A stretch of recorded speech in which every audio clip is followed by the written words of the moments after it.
দামের ব্যাপারে open challenge সাগর electronics, Debnath হসপিটালের কাছে, বাসুদেবপুর, আরামবাগ। যাচাই করুন আজই। তৃণমূল নেতা শেখ মঈনুদ্দিন খুনে সোমবার 19 জনকে দোষী সাব্যস্ত করল আরামবাগ মহকুমা আদালত। আগামীকাল মঙ্গলবার তাদের সাজা ঘোষণা করা হবে। এছাড়াও 7 জনকে এই মামলা থেকে মুক্তি দেওয়া হয়েছে। তাদের মধ্যে রয়েছেন বর্তমান বিজেপির বিধায়ক বিশ্বনাথ কারক, সিপিআইএম নেতা দেবু চ্যাটার্জি এবং ভাস্কর রায়। যদিও এই মামলা থেকে সম্পূর্ণ অব্যাহতি পাওয়ার পরে বিধায়ক বিশ্বনাথ কারক কোন রকম মন্তব্য করতে রাজি হননি। তবে সিপিআইএম নেতা ভাস্কর রায় বলেন তাদের মিথ্যা মামলায় ফাঁসানো হয়েছিল। আদালতের এই দিনের রায়ে তা প্রমাণ হয়ে গেল। হুগলি জেলা মুখ্য সরকারি আইনজীবী শঙ্কর গাঙ্গুলি জানান, 2011 সালে গোঘাটের শাওড়া ইউনিয়ন হাই স্কুলের পরিচালনা সমিতির মনোনয়নপত্র জমা দেওয়ার শেষ দিন ছিল। তা নিয়ে গন্ডগোল বাধে। তখনই গুলিবিদ্ধ হয়ে মৃত্যু হয় তৃণমূল নেতা শেখ মঈনুদ্দিনের। এই ঘটনায় মঈনুদ্দিনের স্ত্রী গোঘাট থানায় অভিযোগ দায়ের করেছিলেন। 2011 সালের 9 ডিসেম্বরের কেস নাম্বার যদি বলতে পারেন তাহলে আমাকে মোবাইল থেকে বলতে হবে। এটা 302 কেস। হাবড়া স্কুলে অভিভাবক প্রতিনিধি নির্বাচন ছিল 9 ডিসেম্বর নমিনেশনের শেষ তারিখ ছিল। তার আগেতে তৃণমূলের 6 জন ফাইল করেছে, ফরওয়ার্ড ব্লকের 3 জন, সিপিএমের 3 জনের ফাইল হয়ে গেছে। ওদের আরেকটা তৃণমূল কংগ্রেসের আরেকটা গোষ্ঠী 9 তারিখে শেষ দিনে ফাইল করতে এসেছিল। ওদের মধ্যে সংঘর্ষ হয়, সেই সংঘর্ষে একজন মারা যায়। সেই মিথ্যে কেসটা চলছিল এতদিন ধরে। তা আজকে 2011 থেকে কেসটা চলার পর আজকে তার বিচারক মহাশয়, অ্যাডিশনাল সেশন জাজ, আজকে তিনি বিচার ঘোষণা করেছেন, রায় ঘোষণা করেছেন। তাতে 7 জন বেকসুর খালাস। মোট 30 জন আসামি ছিল, তার মধ্যে 4 জন মারা যায়। ছিল 26 জন, তার মধ্যে 7 জন বেকসুর খালাস। দেবু চ্যাটার্জি, ভাস্কর রায়, বিশ্বনাথ কারক, প্রভাত মণ্ডল, গঙ্গা ঘোষ, সঞ্জীব ভান্ডারী, বাপি মল্লিক। বাকি 19 জনকে কাস্টডিতে নিয়েছে। আগামীকাল শাস্তি ঘোষণা করবে। আমার নাম Bhaskar. Arambagh steel and wooden furniture, নিজস্ব কারখানায় তৈরি যাবতীয় ফার্নিচারের অভিনব সম্ভার। ঠিকানা দেবনাথ নার্সিংহোমের পাশেই, বাসুদেবপুর, আরামবাগ।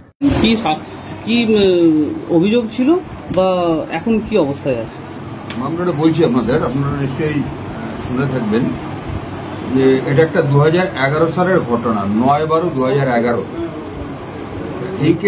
এই মামলাটায় মানে যাকে মার্ডার করা হয়েছে তার নাম হচ্ছে শেখ নাইমুদ্দিন। তিনি হচ্ছেন আমডোবা গ্রামের বাসিন্দা। 2011 সালের 9-12 তারিখে এই ভদ্রলোক অর্থাৎ শেখ নাইমুদ্দিন, তিনি এবং তার অন্যান্য সহকর্মীরা, যারা প্রত্যেকেই তৃণমূলের খুবই একনিষ্ঠ কর্মী ছিলেন, তারা ওখানে একটা স্কুল ছিল, সে স্কুলটার নাম হচ্ছে শেওড়া ইউনিয়ন হাই স্কুল, গোঘাট থানার আন্ডার। সেই স্কুলে একটা গার্জেন্সদের ইলেকশন ছিল, গার্জেন্স রিপ্রেজেন্টেটিভ, যেটা প্রত্যেক ইলেকশনেই হয়। তা তখন এই ভদ্রলোক, যার কারণ বললাম নাইমুদ্দিন, তিনি এবং তার সহকর্মীরা ওই স্কুলটার ঠিক সামনে, মানে স্কুল কম্পাউন্ডের ঠিক বাইরেই বসে ওই ইলেকশনের নমিনেশন প্রসেসগুলো তৈরি করছিল।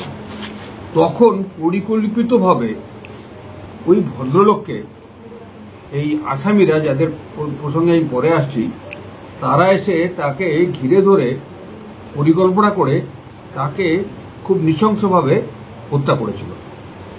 এবং এই ভদ্রলোক বাড়ি থেকে বেরিয়েছিলেন তার আরেক সহকর্মী তথা বন্ধু কাজল বলে ভদ্রলোকের নাম, তার সঙ্গে। কাজলের কাছ থেকে এই ভদ্রলোকের স্ত্রী অর্থাৎ নাইমুদ্দিনের স্ত্রী খবর পায় যে কাজল এরকম রক্তাক্ত অবস্থায় পড়ে রয়েছে। সঙ্গে সঙ্গে সে ছুটে চলে আসে অন্যান্য আত্মীয় স্বজনদের নিয়ে। তারপরে পুলিশে খবর যায়, পুলিশে খবর এফআইআর করা হয়। এফআইআর করার পরে পুলিশ, গোঘাট থানার পুলিশ এই কেসটা স্টার্ট করে 9/11/2021 তারিখে। এবং ওই এফআইআর এর মধ্যে 27 জনের নাম উনি কাজলের কাছ থেকে শুনে জানতে পেরেছিলেন কে সেই ব্যক্তিরা তার স্বামীকে মারধর করেছে। সেই 27 জনের নামে তিনি অভিযোগ দাখিল করেছিলেন। কিভাবে খুন হয়েছিল এটা আমি পরে আসছি। সবার হাতেই বিভিন্ন আগ্নেয়াস্ত্র ছিল এবং নানা রকম আগ্নেয়াস্ত্র নিয়ে তারা এসে তাদের খুন করেছিল।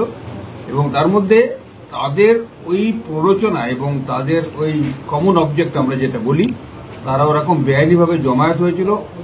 তাদের কমন অবজেক্ট ছিল যে এই ছেলেটি যে ওই তৃণমূল কংগ্রেস পার্টিটাকে খুব মন দিয়ে করছিল, এবং সেই বুঝতে পারছেন 2011 সালে যখন লেফট ফ্রন্ট গভর্নমেন্টের একদম চলে গেছে, তখন যখন এই তৃণমূলের সংগঠনটা কত সুন্দরভাবে করতে মজবুত করছিল, সেই জন্য তারপরে যথারীতি রাখছিল। এবং তৎকালীন যিনি এমএলএ ছিলেন, তার নাম ছিল বিশ্বনাথ কারাক।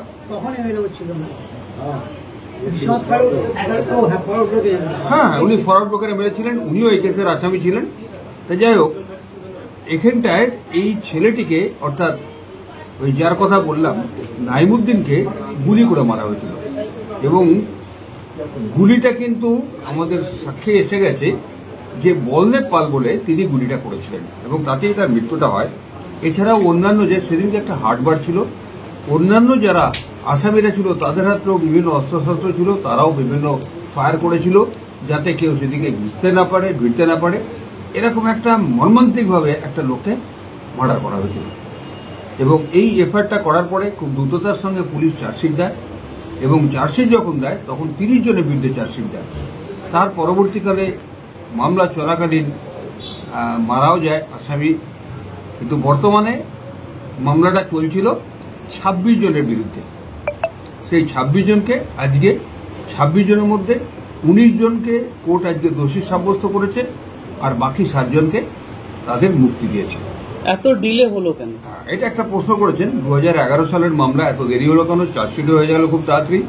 দেখুন, এই মামলাটা প্রথমে আমি করছিলাম না, অন্য একজন মামলাটা করছিল। অস্বীকার করে উপায় নেই, আমার অনেকটা সময় গেছে। পরবর্তীকালে সরকার আমাকে এই মামলাটা করবার জন্য স্পেশাল অ্যাপয়েন্টমেন্ট দেয়, এবং আমি এই মামলায় অ্যাপয়েন্টমেন্ট পাওয়ার পরে খুব দ্রুততার সঙ্গে এই মামলাটা করেছি, এবং খুব তাড়াতাড়ি আমার অ্যাপয়েন্টমেন্টের পরে মামলাটা খুব তাড়াতাড়ি বিশ্বাস করতে পেরেছি। এখন কোন পরিস্থিতিতে দাঁড়িয়েছে, কি সাজা ঘোষণা? এখন যে এই মামলায় যেটা দোষী সাব্যস্ত করেছে, খুনের যেটা 302 এবং 149, অর্থাৎ কোনো বিশেষ ব্যক্তিকে খুন করার উদ্দেশ্য নিয়ে যদি বেআইনি কেউ জমায়েত হয়, সেটা হচ্ছে 149। এবং 149-এ যদি একজনও খুন করে 149 থাকলে পারে সেই খুনেরও যে সাজা, প্রত্যেকটি ব্যক্তির সে একই সাজা পায়।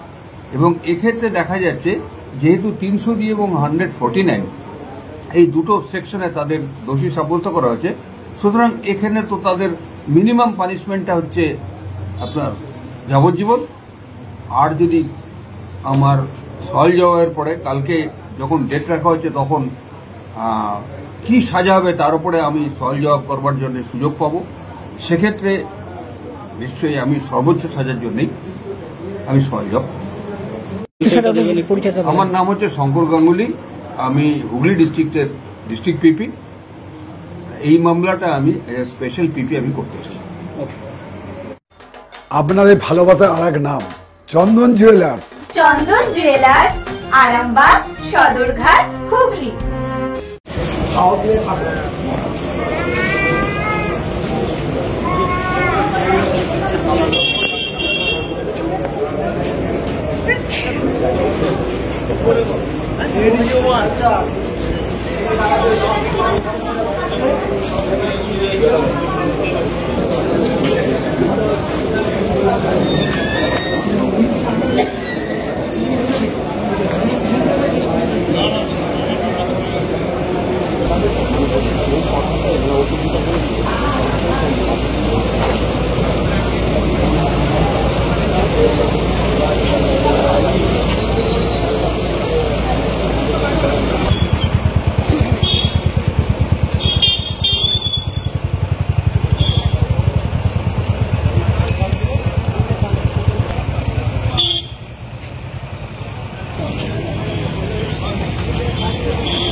মালতী মাতা হাইস্কিং মিল আপনাদের জন্য নিয়ে এসেছে সম্পূর্ণ ঘরোয়া পদ্ধতিতে চাতালে শুকিয়ে তৈরি কৃষ্ণভোগ মিনিকেট, ডহর, বাঁশকাঠি, মহারাজা, জিরাকাঠি ও দুধেশ্বরীর মতো উন্নত কোয়ালিটির চাল। এই সমস্ত চাল পাইকারি মূল্যে পেতে অবশ্যই আসুন ভালো গুণমানের চাউলের একমাত্র বিশ্বস্ত প্রতিষ্ঠান মালতী মাতা হাইস্কিং মিলে।